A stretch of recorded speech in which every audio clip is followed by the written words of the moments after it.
partis politiques-là sont dictés par Denis Sassou Nguesso.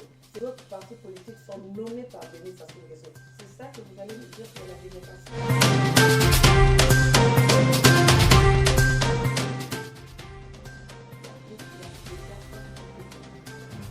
Ils ne peuvent pas repartir parce que Joseph Kabila est plus élevé que le président actuel. Et le dire tout haut, c'est Denis Sassou Nguesso. Toujours, toutes les guerres qu'il y a eu au Congo, Denis Sassou Nguesso a la haine envers la population du Sud. Le travail qu'a fait Étienne Tshisekedi a été bafoué par son propre fils. Il a combattu en se disant nous allons chasser les Rwandais. Et aujourd'hui, les Rwandais sont devenus les partenaires du gouvernement de Félix Tshisekedi.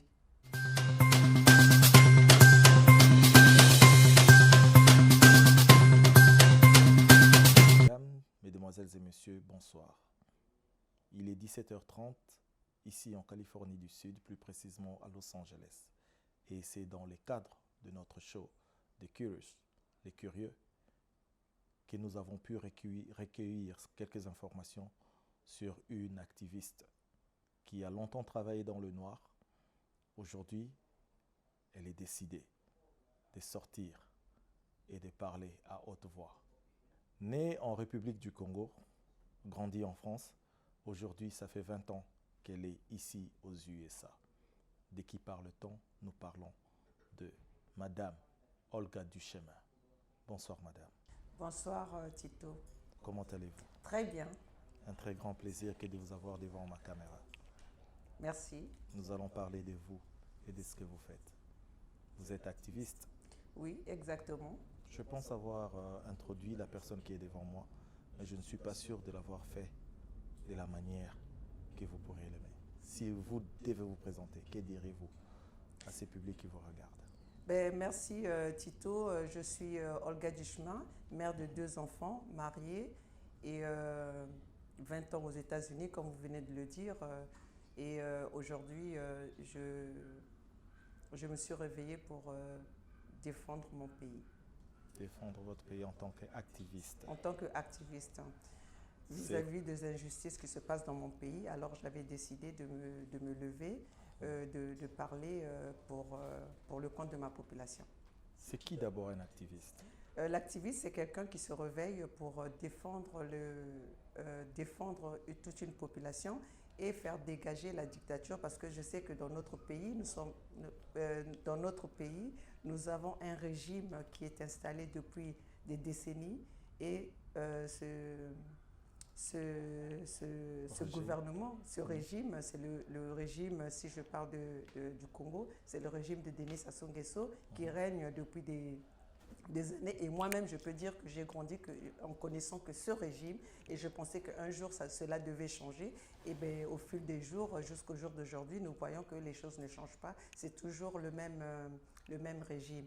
Et donc, je suis là pour défendre, pour voir qu'une démocratie soit installée dans mon pays, que la démocratie soit instaurée, comme l'avait dit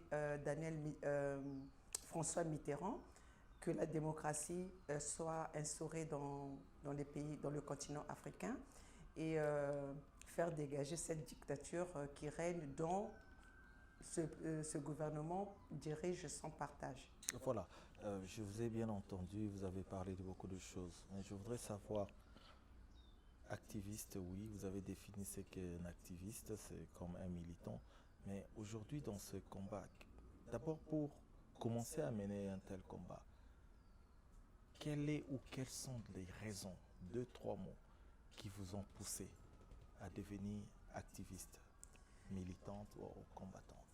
Je peux dire que je pense qu'il y a des choses dans la vie, on peut les avoir sans pourtant se rendre compte. Mais toutefois, vous parlez de ça, mais sans pourtant porter plus d'importance à ces choses-là. Et moi, j'ai commencé à faire de la politique depuis la France. Donc, j'ai fait la politique. Les gens avec qui j'ai mené la politique aujourd'hui en France, ce sont des sénateurs, ce sont des gens qui se présentent pour les élections présidentielles de la France. Et je pense que les gens qui sont en France savent ce que j'ai comme combat que j'ai mené en France. Mais j'avais toujours quelque chose en moi qui me disait toujours que je suis une Africaine. Et donc, ce que j'apprenais ici, je me disais qu'un jour, je dois repartir chez moi pour essayer de faire, de mener de prendre un exemple, l'exemple que j'ai pu avoir ici en Occident, le ramener chez moi. Et je trouve que jusqu'au jour d'aujourd'hui, on nous empêchait de le faire. Donc c'est pour ça que mon activisme est venu surtout il y a 2 ans. Je suis sortie il y a 2 ans parce que quand j'ai vu le massacre qui s'est passé dans la région du Poul. Nous allons y arriver. Donc, si je dois retenir quelque chose, c'est quoi? C'est la dictature qui vous a poussé à mener ce combat? Bien sûr, la dictature, quand on a une dictature, on empêche les individus de s'exprimer. On empêche les individus presque de tout. Parce qu'une dictature, c'est régner avec un bras de fer. Voilà. Combattre une dictature, ce n'est pas quelque chose de facile. À mener un combat seul aussi, ce n'est pas aussi facile que ça. Faites-vous partie d'un mouvement ou parti politique qui combattrait le régime en place? Non, je ne peux pas faire partir de... C'est pas ce que je souhaite d'ailleurs, et je ne ferai jamais partie d'un parti politique parce que je veux être neutre pour me battre aux côtés pour lutter aux côtés de la population. Et je pense que c'est cette population-là qui a plus besoin de nous que le gouvernement, parce que si je suis dans le... Nous, vous et qui? Ben nous, les résistants, parce que je ne suis pas seule à être résistant. Je ne suis pas seule dans cette lutte. Ces résistants-là, vous avez comme un mouvement politique que vous combattez le gouvernement en place? Non, quand je parle de nous, je parle plutôt de la diaspora. De la diaspora. De la diaspora. Le mouvement politique, c'est la diaspora. Quand je parle du mouvement politique, c'est la diaspora, parce que c'est cette diaspora aujourd'hui qui donne un coup de pouce à la population qui est démunie de tout. Oh, ok. Et ce mouvement politique-là n'a pas de nom. Vous avez de contact avec les autres qui font le même travail que vous? Oui. Que ce soit ici aux États-Unis ou en Europe? Ben, bien sûr, on se communique, on a des programmes pour voir qu'est-ce que nous pouvons faire pour faire dégager cette dictature. Je pourrais vous dire que nous avons des exemples. On a des personnes qui sont un peu partout. Il y en a qui sont en France, il y en a qui sont au Canada, il y en a qui sont ici aux États-Unis, à New York, par-ci, par-là. Non, nous sommes assez nombreux, mais nous devons nous organiser pour que notre combat prenne de l'ampleur. Combat prendre de l'ampleur, vous êtes ensemble, vous êtes en communication, Europe, Afrique, partout ailleurs. Mais dans tout ça, c'est quoi le goal? Parce que la dictature au niveau de la République du Congo n'a pas commencé aujourd'hui. C'est quoi votre goal et pourquoi ce goal n'a jamais été atteint? D'abord, c'est quoi le goal? Le goal, c'est plutôt faire dégager le gouvernement de Denis Sassou Nguesso. Parce que si nous n'arrivons pas à faire dégager le gouvernement de Denis Sassou Nguesso, qui a la main sur la population... En quoi faisant? Ben justement, quand vous dites que le gouvernement a la main sur la population, comment? Parce qu'il n'y a qu'un seul parti politique qui existe au Congo. Il n'y a pas des partis, il n'y a pas des opposants. Toute personne qui veut s'opposer à Denis Sassou Nguesso termine en prison. On peut prendre le cas de... Voulez-vous dire que vous vivez la dictature là-bas? Exactement, une dictature atroce, une dictature qui n'a pas de nom. On ne peut même pas... Denis Sassou Nguesso est au pouvoir depuis plus de 37 ans. Alors, pouvez-vous me dire un pays où il y a la démocratie, où il n'y a pas la dictature, et un président peut rester aussi longtemps que ça? Et à un moment, nous avons eu Pascal Lissouba. Mais justement, et comment est-ce que Denis Sassou Nguesso est revenu? Un pays avec un pays démocratique, un président ne revient pas avec un coup d'État. Denis Sassou Nguesso est revenu au pouvoir avec les armes. Et depuis ce temps, Denis Sassou Nguesso n'a plus lâché l'affaire. Il dirige ce pays avec un bras de fer. Je vous dirai, Tito, chez nous, les personnes ne peuvent pas dire le contraire de ce que Denis Sassou Nguesso de ce que Denis Sassou Nguesso a décidé. Nous n'avons qu'un seul parti politique, le PCT.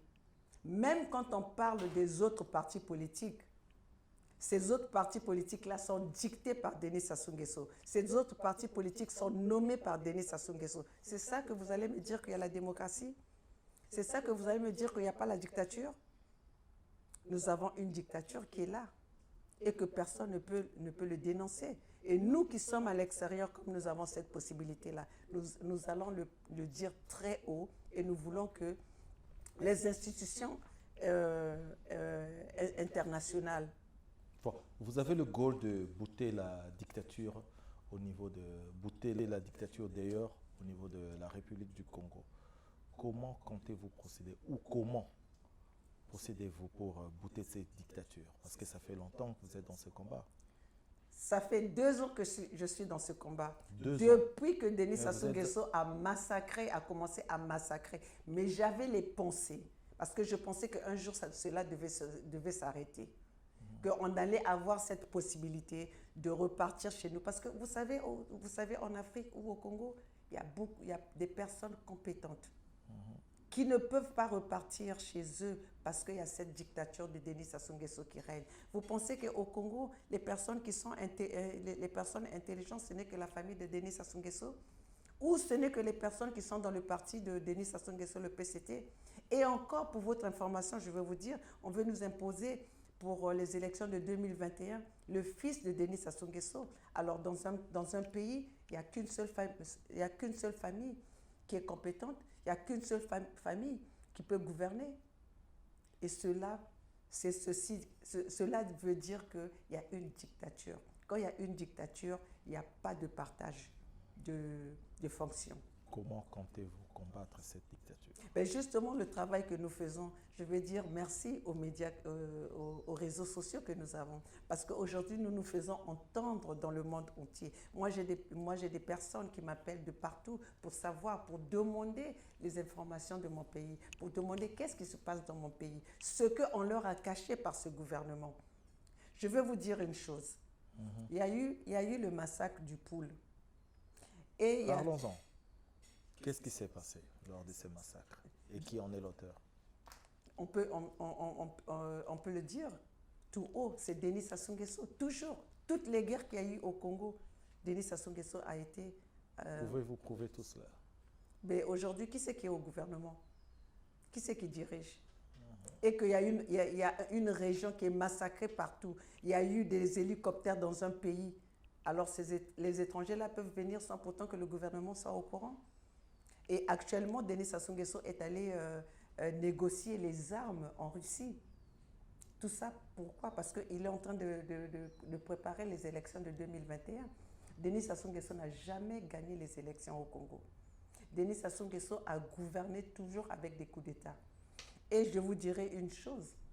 Nous avons le président élu, Jean-Marie Michel Moukoko, qui est en prison aujourd'hui et qui est privé de tout, qui ne peut même pas sortir de sa cellule. Et ce même président élu refuse de négocier avec Denis Sassou Nguesso. C'est pour ça que Denis Sassou Nguesso veut que cette personne-là puisse... il veut éliminer Jean-Marie Michel Moukoko. Vous venez de dire, vu que Jean-Marie Michel Moukoko est still in prison, est toujours en prison. Il est toujours en prison et en ce moment, il est dans une... C'est lui le candidat du peuple. C'est lui le candidat du peuple. C'est lui le véritable élu. C'est lui le véritable élu, ce que revendique Fayoulou de l'autre côté du Congo démocratique. Voilà, en parlant de préparation des élections 2021, vu qu'en tant qu'activiste, vous venez de le dire que le gouvernement prépare le fils à Sassou Nguesso à devenir président. Kiki Nguesso. Kiki Nguesso. So, pour vous, qui le savez déjà, qui ne le veut pas, qui ne le veulent pas, qu'est-ce que vous faites? Qu'est-ce que vous préparez? Comment pourriez-vous lutter contre ça pour que cela ne continue, cette dynastie ne continue pas? Mais puisque nous savons que même si on se prépare pour les élections, avec Denis Sassou Nguesso, il n'y a jamais eu des élections transparentes. Donc nous savons que ça serait encore le même système qui va revenir. Il y aura la dictature, il y aura comme ce qui s'est passé en dernier temps. Vous entendre parler, c'est comme si vous menez un combat, vous savez que vous ne réussirez jamais. Oh ben non, non, non, non, je suis confiante de ce que je suis en train de faire. Parce que ce que nous faisons aujourd'hui... Parce qu'il y a une continuité qui se prépare. Et il y a une continuité qui se prépare parce que avant, on n'était pas préparé. Les gens pensaient qu'avec la démocratie, la fausse démocratie, peut-être que les élections allaient être transparentes. Donc, on avait fait confiance en se disant... En fait, quand le peuple était surpris de savoir qu'il y a eu un coup d'État, que Denis Sassou Nguesso a fait. Vous savez que les élections on avait prononcé les résultats des élections en pleine nuit, pendant que les gens dormaient, et les gens se sont réveillés le matin. On nous parle de Denis Sassou Nguesso qui a gagné avec 8%. Dans quel pays au monde que vous avez vu un président être élu avec 8% des électeurs? Et en plus de ça, il avait sachant que le peuple devait se devait revendiquer, il a barricadé le quartier du Sud, il a barricadé les commissariats, tout en inventant le mensonge en disant que c'était parce qu'il y avait l'insécurité dans cette région, dans ce quartier du Sud de Brazzaville. Donc, je vous dis que Denis Sassou Nguesso, c'est un malin. C'est un malin, c'est quelqu'un qui sait comment il faut préparer. Il prépare toujours comme je viens de le dire, il a envoyé ces gens dans ces commissariats de Brazzaville, du Sud, le quartier de Bakongo, Makelekele, pour aller s'aimer le scandale et pour lui donner la possibilité de sortir ses militaires pour aller combattre ce peuple du Sud. Comme il a toujours eu l'habitude. Denis Sassou Nguesso a la haine vers cette population-là. Denis Sassou Nguesso a la haine envers la population du Sud. Parce qu'il sait que c'est cette population, une fois qu'il laisserait la liberté à cette population, c'est cette population-là qui va l'emmener vers la destruction. Voilà, Madame Olga Duchemin. Oui. En tant qu'activiste, vous sacrifiez votre vie, votre temps, même votre argent pour... toutes ces images, votre visibilité, votre combat, les structures que vous créez juste pour combattre la dictature au Congo. Si aujourd'hui il arrivait que vous avez l'opportunité de travailler au sein du gouvernement pour combattre ce gouvernement-là, accepteriez-vous de rentrer au Congo et travailler dans ce gouvernement? Donc, dans quelles conditions? Dans les conditions, aller faire plaisir à Denis Sassou Nguesso? Je ne ferai jamais partie d'un gouvernement. Je serai la personne qui va toujours se battre aux côtés de la population. Parce que j'ai besoin que ce peuple soit libre et que le peuple puisse travailler dans toute liberté comme ce que nous faisons ici aux États-Unis ou dans les pays occidentaux. Nous sommes libres de faire ce que nous voulons. Et c'est pour ça que d'ailleurs nous travaillons avec force et avec conviction. Force et conviction.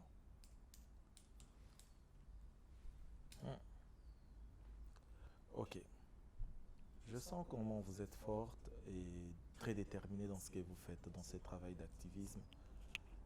Aujourd'hui, vous arrivez à bouter la dictature de la République du Congo. Ce n'est que mon souhait. Oui. Dieu fait grâce et vos vœux sont exaucés. Quel serait votre plan? Je parle d'un plan d'action pour ramener cette population dans une démocratie réelle, où la liberté d'expression est bien accueillie, où tout le monde a la facilité d'accéder à la bonne éducation, vous avez un diplôme, vous pouvez travailler, tout ça. Quel est le plan qui peut ramener tout ça, si aujourd'hui la dictature n'est plus? Mais si aujourd'hui la dictature dégage, nous avons quand même plusieurs personnes qui se battent qui sont compétents, qui travaillent pour la libération de notre pays. Donc chacun va utiliser son savoir-faire pour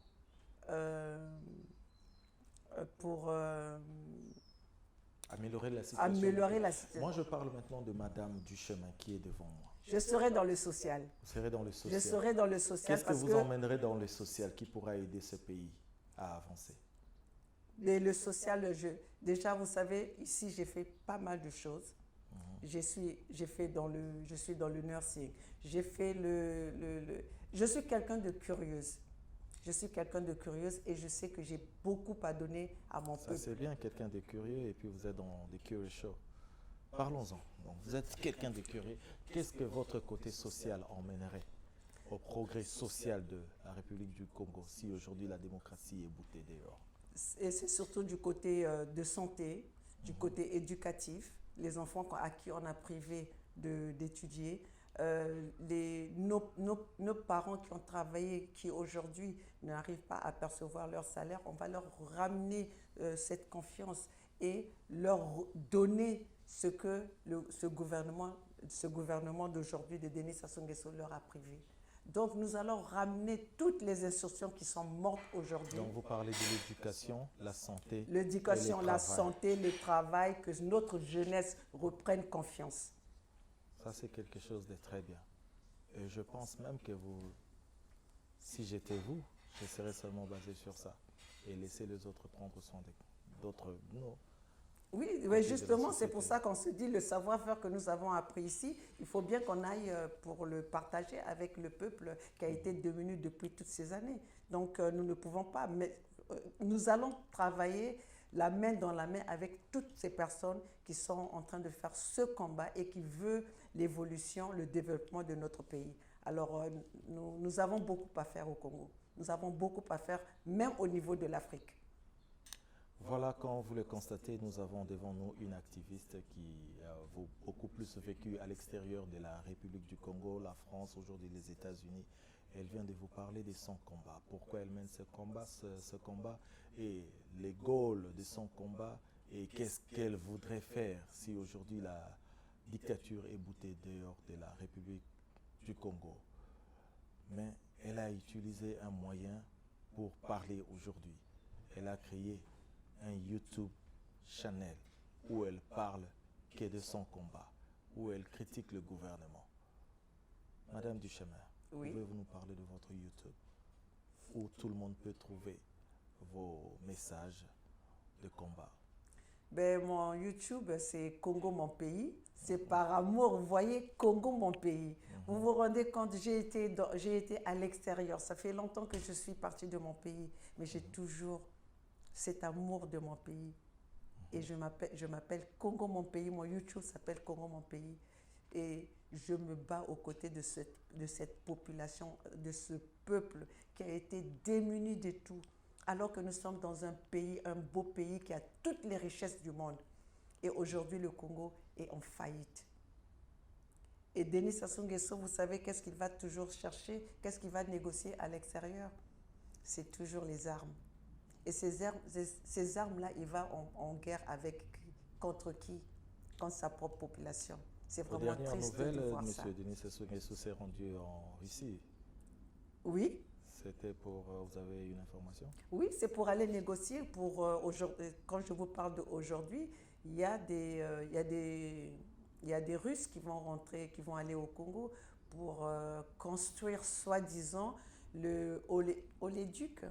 Excusez-moi, je ne connais pas trop quel terme c'est. C'est un système qui va ramener le pétrole de Pointe-Noire pour aller directement à Oyo ou à Brazzaville. Mais nous savons très bien que quand nous avons eu le boom pétrolier, Denis Sassou Nguesso n'a rien fait de ce boom pétrolier. Personne n'en a profité, pas le peuple, si ce n'est pas que le gouvernement. Donc aujourd'hui, Denis Sassou Nguesso va négocier. En fait, quand il utilise cette raison pour ne pas se faire, pour dissimuler la situation d'aller négocier les armes avec les Russes. Et moi, je dirais que Denis Sassou Nguesso est allé négocier l'obtention des armes pour se préparer pour la guerre de, Vous la en guerre avez de des 2020. informations, vous avez quoi? Mais bien sûr. Aujourd'hui, je vous dis, Tito, rien ne se cache. Rien ne se cache. Et Denis Sassou Nguesso n'a pas encore compris cela. Il n'y a pas quelque chose que vous pouvez faire aujourd'hui qui peut être un jeu de cache-cache. C'est fini le jeu de cache-cache. Quand vous pouvez voir même la femme de Denis Sassou Nguesso, elle est en train de fêter son anniversaire à Saint-Tropez. Et pendant ce temps, au Congo, on vous montre dans les images que cette dame-là, pendant les fêtes de Noël, on vous montre que cette dame-là est en train de distribuer les cadeaux dans les orphelinats. Vous voyez un peu comment est-ce que ce peuple trompe la population, comment est-ce que ce gouvernement trompe la population. Et ils ont oublié que nous sommes en plein 21e siècle, où tout se sait. Je prendrai l'expression que dit mon ami, mon frère de lutte, Bernard Pungui, dont je salue son courage, sa détermination, qui dit « Nous sommes dans le système du baie vitré. Tout le monde voit tout le monde écoute tout le monde et tout le monde parle à tout le monde. » Vous avez parlé tout à l'heure de Congo-Kinshasa. Je voudrais aussi, parce qu'aux dernières nouvelles, nous avions eu des présidents qui sont venus soutenir la République démocratique du Congo dans cette énorme perte de ce patriarche qui est M. Étienne Tshisekedi. Aujourd'hui, que sa dépouille est rentrée au Congo, nous avions eu le président Kagame, le président Denis Sassou Nguesso aux côtés de Félix Tshisekedi. Cet engouement, comment vous avez reçu cela? Très mal. Très mal parce que j'ai l'impression que le travail qu'a fait Étienne Tshisekedi a été bafoué par son propre fils. Bafoué? Oui. Et je vais le répéter encore plus fort. Si vous avez un mot, aidez-moi à le dire. Vous pouvez comprendre que les gens que son père a combattu pendant des années, une personne comme Kagame, le père Tshisekedi, Étienne Tshisekedi, ne parlait pas que nous allons travailler avec les Rwandais. Il a combattu en se disant nous allons chasser les Rwandais. Et aujourd'hui, les Rwandais sont devenus les partenaires du gouvernement de Félix Tshisekedi. Quel mal. Et quand je vois ce que Félix Tshisekedi a dit pendant que Denis Sassou Nguesso a traversé pour aller le soutenir, Yaya a kotisi biso nyongo. Yaya a kotisi biso nyongo. Le nyongo de quoi? C'est quelle dette qu'il a envers Denis Sassou Nguesso? Parce que visite. La dette, la visite, vous croyez à cela? Moi, je dirais que Félix Tshisekedi a vendu le Congo. À l'est, par Kagame, les Rwandais, à l'ouest, par Denis Sassou Nguesso, le dictateur Denis Sassou Nguesso. Parce que tous les deux, ils sont dictateurs. Ce sont des dictateurs. Et aujourd'hui, quand vous avez mené le combat, quand Étienne Tshisekedi a mené le combat, il a mené ce combat contre la dictature et contre le génocide de l'Est. Aujourd'hui, les femmes à l'Est sont encore violées. La situation de l'Est s'est pas encore développée, ne s'est pas améliorée. Et Félix Tshisekedi, il nous parle de ses partenaires, père de la démocratie, Joseph Kabila. Vous ne trouvez pas que c'est vraiment une trahison? Nous n'allons pas vraiment entrer en profondeur dans tout cela, à moins que nous ayons encore plus d'informations et que nous puissions en discuter. Vous êtes, Madame Duchemin, non seulement la... Permettez-moi, je n'ai pas fini. Je veux dire, vous savez que vous pensez que si c'était une élection transparente, vous pensez que Kabila, c'était aussi facile pour Kabila de laisser le pouvoir sans bain de sang? Mais Kabila a joué un jeu de mettre le fils du pays. Et le fils, pas n'importe quel fils, le fils d'un leader qui a vraiment combattu pour que la démocratie, pour libérer ce pays. Et aujourd'hui, on se retrouve le fils de ce même, combattant de tous les temps. C'est lui qui vient pour trahir. Je dirais que c'était Joseph Kabila est plus intelligent que le président actuel. Je suis déçue de le dire, mais vraiment, c'est la vérité.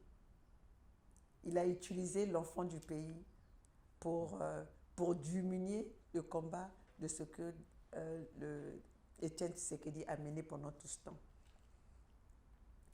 C'est triste à écouter, mais laissons le temps au temps et nous serons toujours là pour recueillir les informations et nous pourrons toujours revenir vers... Vous n'avez pas vu la division quelle division qui règne en ce moment au Congo?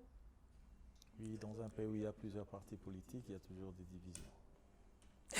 Ce n'est qu'au Congo, République, il n'y a pas de division, vu qu'il n'y a qu'un seul parti politique. Mais il y a la division aujourd'hui. Quand on parle... Aujourd'hui, quand... je ne veux pas faire le tribalisme, hein, parce que je ne suis pas tribal. Hein. Je veux seulement dire, quand vous voyez tout... C'est même aujourd'hui que je commence à faire la différence entre les Baluba et les autres ethnies. Tribus. Et les autres tribus. Donc, Kabila a gagné son jeu et c'est Kabila le vainqueur. Voilà, laissons le temps au temps. Et espérons. Bien ça. Madame Duchemin, aujourd'hui nous savons que malgré votre travail d'activiste, vous avez aussi d'autres créations ici même, présentes dans le nursing. Pouvez-vous nous parler un peu de ça, si ce n'est trop vous demander? Parce que je ne veux pas seulement voir ces côtés-là, activistes, combattantes, politiques et consorts. Quand vous dites que vous voulez être dans le social, je veux que vous ayez aussi la chance de le prouver. Et avec ce que vous avez ici, ce que vous avez eu à faire avant, non seulement pour la République du Congo, mais aussi pour la République démocratique du Congo. Vous avez pu mettre votre main et assister, contribuer d'une manière ou d'une autre. Mais parlons d'abord de votre structure de nursing. Ben justement, je travaille à mon propre compte. Je suis provider, comment ça s'appelle, provider? Employeur. J'envoie Vous donnez du travail. Je donne du travail, aux gens. Et donc... Quel genre de travail? Dans le nursing, dans le social en fait. Comment ça se dit en congolais d'ailleurs, en français? C'est dans le social. Le nursing, dans le cadre médical, voilà, dans le cadre médical. Donc, je suis une personne je n'aime pas m'ennuyer. Alors, je rentre dans quelque chose et je me donne à fond et je le développe. C'est comme ça que je suis arrivée au nursing. Vous vous rendez compte, dans le temps, j'avais tellement peur du sang. J'avais peur de voir les gens qui souffrent. Mais une fois que je suis rentrée là-dedans, c'est devenu quelque chose que je ne veux plus lâcher. Et je vois mon approchement envers les gens qui souffrent. C'est quoi le nom de votre structure en question? Le nom? Le nom de votre organisation, structure qui travaille sur le médical, le nursing. Duchemin Care. C'est aussi comme ça qu'on peut vous trouver sur Internet. C'est comme ça que ce n'est pas le genre du monde d'emploi, on doit faire ça online. C'est Duchemin Care. Duchemin Care. Vous allez Duchemin Care, vous allez me trouver sur Internet. Donc, avec Duchemin Care, ce que vous faites dans le social, ça va la vous preuve décrire. que vous voulez contribuer vraiment dans le social du pays, la République du Congo. Et pour faire passer votre message, vous utilisez beaucoup plus votre YouTube channel qui s'appelle Congo Mon Pays. Exactement. Je profiterai de l'occasion pour vous inviter tous à vous abonner sur cette chaîne YouTube appelée Congo Mon Pays. Congo comme le pays Congo, espace Mon Pays. Ça, c'est le YouTube channel de Madame Duchemin que vous avez ici devant. Si vous voulez avoir plus d'informations, elle poste des vidéos presque chaque 2 jours. Renseignez-vous et vous trouverez vraiment votre compte. Et n'oubliez pas d'aller voir le website qu'elle appelle Duchemin Care. Duchemin Care. Vous parlez français? Duchemin Care, en un seul mot. duchemincaire.com, vous entrez dedans. Oh, c'est merveilleux, c'est classe, c'est clean, c'est du bon. Voilà, Madame Duchemin, nous avons parlé de beaucoup de choses, à moins que j'ai oublié quelque chose. Si vous avez quelque chose de particulier, vous voulez dire avant que je vous pose la dernière question, soyez libre. Ben, je voulais lancer le message à la jeunesse, leur dire qu'ils ne perdent pas espoir. Nous voulons travailler avec eux parce que je sais qu'ils sont dans le... On sait tous, on a tous besoin que cette dictature, de se battre contre cette dictature. Mais la peur qu'ils ont, qui les enveloppe à cause de ce régime. Et moi, je vois bien quand je parle avec les gens qui sont au Congo, qui me disent toujours ah tozali na biso tokoko lobelo côté tokolobani tokosala nini nzambe. Je dirais à ces gens nzambe akosala. Donnez-vous, commencez. La Bible dit que commencez là où vous vous arrêtez. Moi, je vais prendre. Donc moi, je vais prendre c'est qui? C'est Dieu.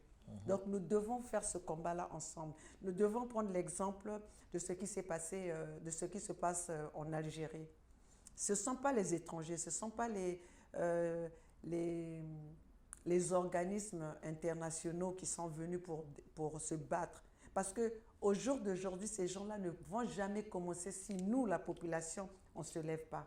Ils vont nous donner le coup de main si nous commençons le combat. Donc nous devons prendre l'exemple de l'Algérie, nous devons prendre l'exemple du Soudan. Et au Soudan, ce président, il est resté pendant 30 ans. Mais quand la population s'est levée, il n'a pas pu résister. Donc moi, je demande à la population congolaise, je demande à toute la jeunesse. Donc toute une révolution a un prix. Même aujourd'hui, dans les pays où nous résidons aujourd'hui, il y a eu des gens qui ont sacrifié leur vie. Nous allons prendre l'exemple de Martin Luther King. Martin Luther King, aujourd'hui, ce n'est pas lui qui profite de la lutte qu'il a menée. Mais nous autres, là, nous venons d'ailleurs, et la population américaine. Aujourd'hui, le combat de Martin Luther King a fait que Obama a fait la continuité d'Obama. Aujourd'hui, où la population noire était fière d'avoir un président historique, un président noir historique appelé Barack Obama. Donc moi, je demande à la population congolaise de ne pas avoir peur. D'ailleurs, je félicite aujourd'hui la population de la RDC parce que s'ils ne se sont pas levés, s'ils n'ont pas insisté à se battre, mais ils ont commencé cette lutte-là avec la diaspora. C'est la diaspora qui supportait, qui soutenait les gens qui se battaient sur place. Et moi, j'invite la même chose à cette population de Brazzaville, de faire la même chose. Nous sommes là, nous voulons les soutenir, mais nous ne pouvons pas être et en dehors du pays et à l'intérieur du pays. Donc ce combat-là doit se faire, qu'ils fassent leur part et nous allons faire notre part. Comme on dit, la lutte a continué. Ok, voilà. L'union fait la force. Ça, c'était pour la jeunesse. En regardant cette caméra, je voudrais que vous preniez votre temps avec sérénité. Dites un mot au gouvernement, 1 ou 2 minutes. Si vous avez le gouvernement devant vous, considérez cette caméra comme le gouvernement de la République du Congo et que vous avez la chance de leur parler pour 2 minutes. Que diriez-vous? Je dirais à Denis Sassou Nguesso, ça fait 37 ans que vous êtes au pouvoir et nous n'avons pas vu le changement dans ce pays. Nous avons vu que la situation de la jeunesse aujourd'hui, nos enfants n'ont pas le droit d'aller à l'école. Nos enfants sont privés la population congolaise est privée des soins médicaux. Et vous, en tant que président, qu'est-ce que vous faites de cette population? Aujourd'hui, nous allons parler des étudiants qui sont à l'étranger, qui n'ont pas de salaire, 27 ans à l'étranger, 27 mois, excusez-moi, 27 mois, ils n'ont pas eu leur bourse. Et quand ces mêmes étudiants-là déclarent leur bourse, vous envoyez les gens pour aller les chercher et les ramener au Congo pour les tuer. Quand vous avez fait avec le gouvernement, avec les morts de Beach, avec les enfants de Chakona, avec la situation du pool, je dirais que ce temps doit s'arrêter. Nous sommes là, nous n'allons pas vous laisser la place parce que nous sommes là pour se battre pour cette population que vous avez privée de tout. Donc c'est ce que je dirais à ce gouvernement. Il y a un temps pour tout. Et le moment est arrivé que vous preniez conscience, que vous vous posez des questions, que cette population que vous avez tant fait souffrir depuis 37 ans, toute chose a une fin. Et je vous demande que le moment est arrivé de partir et de laisser cette population, de donner la chance à cette population, parce que ce n'est que leur droit. Le Congo appartient aux Congolais, n'appartient pas à Denis Sassou Nguesso. Le Congo appartient aux Congolais et non à Monsieur le Président Denis Sassou Nguesso. Vous appelez Monsieur le Président Denis Sassou Nguesso un président qui est contre sa population, un président qui tue sa population, et c'est celui-là que vous appelez Monsieur le Président. Moi, je le dirais Monsieur le génocidaire. Jusqu'à preuve du contraire, c'est le titre qui lui est assumé. Et qui s'est donné lui-même. Voilà, Monsieur le Président Denis Sassou Nguesso. Message de Olga Duchemin. Merci beaucoup, Madame Olga Duchemin, pour votre temps. Nous avons vraiment apprécié. À vous autres téléspectateurs, nous vous disons merci d'avoir pris votre temps et regardé cette interview. Je suis très content et je vous dis merci. Je remercie la régie, la production de Prince Aubéni Botan dans sa réalisation et ainsi que cette bel endroit qui nous a été offert par Madame Duchemin. Nous vous disons merci. Merci et à vous. À très bientôt. Toutefois, c'était les Curieux Show. Nous vous aimons. Allez. Merci, Tito. Bye.